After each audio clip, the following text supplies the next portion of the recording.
क्या भारतीय वायुसेना चीन के छठी जनरेशन फाइटर जेट्स का सामना कर सकती है? नमस्कार दोस्तों, आपका स्वागत है हमारे YouTube चैनल पर, जहां हम बात करते हैं देश की सुरक्षा, टेक्नोलॉजी और रणनीति पर।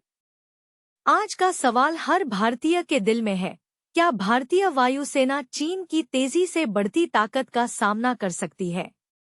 2024 तक हमारे पास तेजस जैसे स्वदेशी फाइटर जेट्स की संख्या भी 40 नहीं है, और वहीं दूसरी ओर चीन अपनी छठी जनरेशन के स्टील्थ फाइटर प्लेन्स को उड़ाने की तैयारी कर चुका है। तो क्या यह अंतर हमें कमजोर बनाता है, या हमारे पास ऐसा कुछ है जिससे हम मुकाबला कर सकते हैं?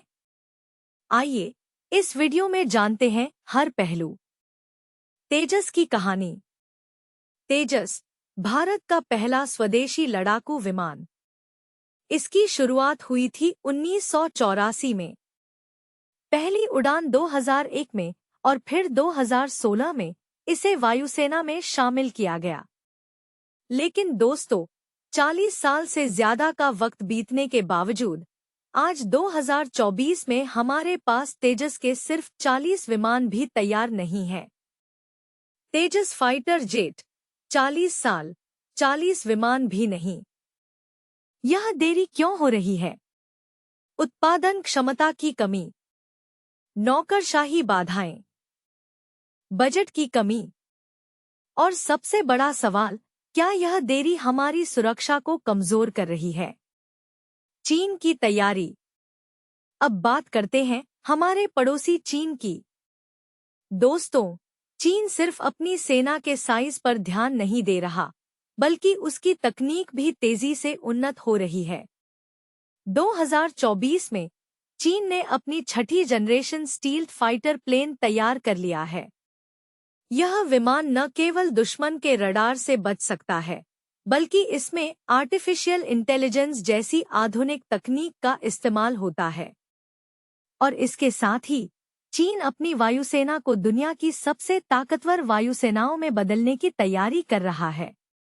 तो सवाल यह उठता है, क्या हम इतनी तेजी से बढ़ रही ताकत का सामना कर सकते हैं? भारत की रणनीति। दोस्तों, चिंता करने की बात यह है कि चीन की तकनीकी प्रगति के मुकाबले हमारा प्रोडक्शन धीमा है। लेकिन भारत के पास भी कई मजबूत पहलू हैं। राफेल जैसे अत्याधुनिक लड़ाकू विमान, S-400 डिफेंस सिस्टम, तेजस मार्क 2 और AMCA प्रोजेक्ट्स पर काम, और सबसे बड़ा हथियार, हमारे पायलट्स की बहादुरी और अनुभव। सवाल है, क्या ये सब चीन के छठी जनरेशन विमानों के मुकाबले काफी होगा?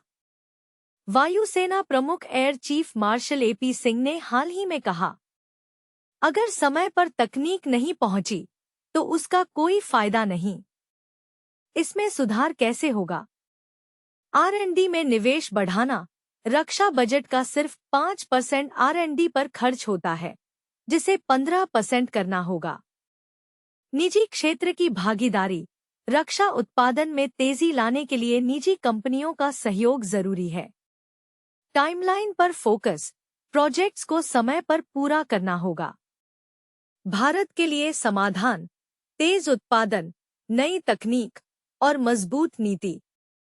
तो दोस्तों, सवाल ये नहीं है कि हम चीन से कमजोर हैं या ताकतवर। सवाल यह है कि क्या हम अपनी कमियों को दूर करके समय रहते अपनी रणनीति को मजबूत बना सकते हैं? भारत के पास तेजस जैसा स्वदेशी फाइटर जेट है, जिसे दुनिया सलाम करती है। अब जरूरत है इसे तेजी से वायुसेना में शामिल करने और नई तकनीकों पर काम करने की। आपका क्या मानना है? क्या भारत चीन का मुकाबला कर सकता है? अपने विचार हमें कमेंट सेक्शन में जरूर बताएं। वीडियो को लाइक और शेयर करें और चैनल को सब्सक्राइब करना न भूलें, ताकि आप हर बड़े मुद्दे पर अपडेटेड रहें।